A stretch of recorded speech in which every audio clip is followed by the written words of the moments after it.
कहानी की शुरुआत जेल के अंदर होती है, जहां हम एक लंबे और मजबूत आदमी को देखते हैं जो बाकी कैदियों के साथ थप्पड़ मारने के मुकाबले में खड़ा होता है। देखने में वो आदमी काफी ताकतवर लगता है और सभी को लगता है कि वही इस जेल का सबसे खतरनाक कैदी होगा। लेकिन तभी उसके सामने एक मोटा सा आदमी जिसका नाम शिक होता है आता है और उसे जोरदार थप्पड़ मार देता है। ये थप्पड़ इतना जबरदस्त होता है कि वो ताकतवर आदमी चारों खाने चित जमीन पर गिर जाता है। इसी के साथ शिक खुद को जेल का सबसे ताकतवर कैदी मानने लगता है, क्योंकि अब उसकी ताकत देखकर कोई भी उससे मुकाबला करने की हिम्मत नहीं करता। लेकिन तभी अचानक कैदियों की भीड़ के बीच से एक दुबला पतला मासूम चेहरे वाला लड़का आगे आता है जिसका नाम हंसू होता है। उसे देखकर सारे कैदी उसका मजाक उड़ाने लगते हैं। सबको लगता है कि ये लड़का तो हवा के झोंके से ही उड़ जाएगा, लेकिन हंसू को जरा भी डर नहीं होता और वो पूरे आत्मविश्वास के साथ शिक के सामने खड़ा हो जाता है। हंसू कोई आम लड़का नहीं होता, जिसके बारे में हमें आगे चलकर पता चलता है। मुकाबले से पहले दोनों स्टोन पेपर सिजर्स खेलते हैं, जिसमें हंसू हार जाता है और पहला थप्पड़ उसी को खाना पड़ता है। शिक पूरी ताकत से थप्पड़ मारता है जिससे हंसू लड़खड़ा जाता है, लेकिन वो गिरता नहीं। अब हंसू की बारी आती है और वो पूरी ताकत से शिक के मुंह पर करारा वार करता है, लेकिन शिक को इससे कोई खास फर्क नहीं पड़ता। ये मुकाबला तब तक चलता रहता है जब तक दोनों में से कोई हार मानने को तैयार नहीं होता। आखिरकार हंसू चीटिंग करता है और थप्पड़ की जगह मुक्के से शिक पर हमला कर देता है, जिससे शिक जमीन पर गिर जाता है। ये सब देख रहा एक कैदी हंसू की चीटिंग पकड़ लेता है, लेकिन उसे ये बात काफी पसंद आती है। वहीं एक बच्चे से पिटने के बाद शिक गुस्से में आ जाता है और हाथापाई शुरू कर देता है। उसके चेले भी हंसू पर हमला कर देते हैं। हंसू अकेले ही बड़ी चालाकी से सबका मुकाबला करता है,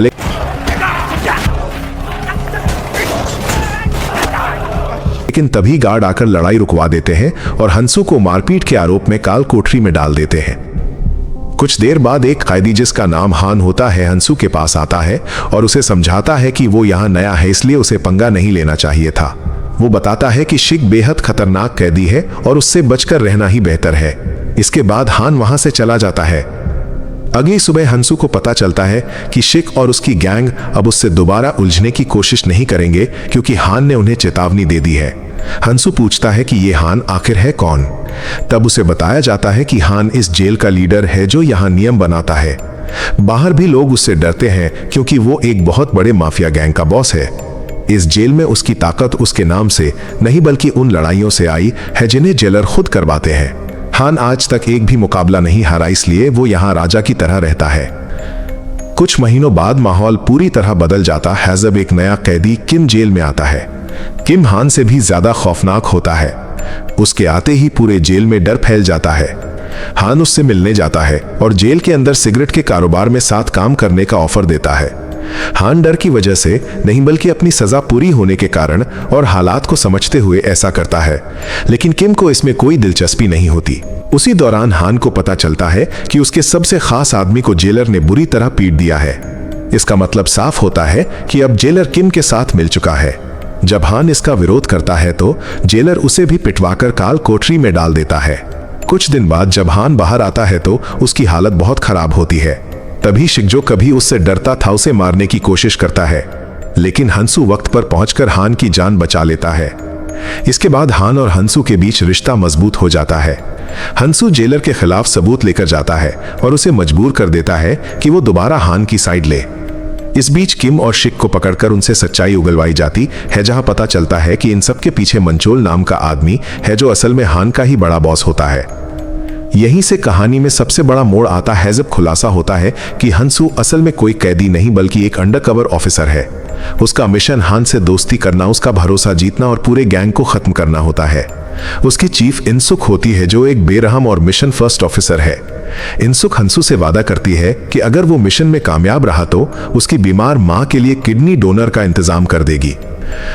हंसू इस मिशन में आगे बढ़ता है, लेकिन तभी उसे खबर मिलती है कि उसकी मां का एक्सीडेंट हो चुका है और वो मर चुकी है। ये खबर उसे पूरी तरह तोड़ देती है। इनसुक उसे अंतिम संस्कार के लिए भी जेल से बाहर जाने की इजाजत नहीं देती। हंसू गुस्से में आकर हान से लड़ बैठता है, लेकिन हान उसे शांत करता है। अगले